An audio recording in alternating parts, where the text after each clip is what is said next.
Hoy, cuando miramos esas montañas, cuando caminamos por estos pueblos, debemos recordar que bajo nuestros pies hay una dura historia. Una historia de esfuerzo, de lucha y de personas que nunca debemos olvidar. Y aunque hoy en día la minería es mucho menor en Asturias, no ha desaparecido del todo, y mucho menos sus peligros.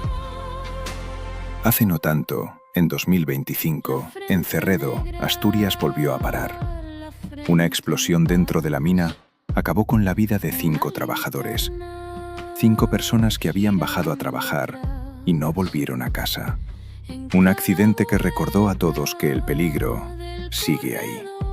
Porque la minería no es solo pasado, también es presente. Y a veces, también es dolor. Asturias guarda tu caminar bajo la lluvia.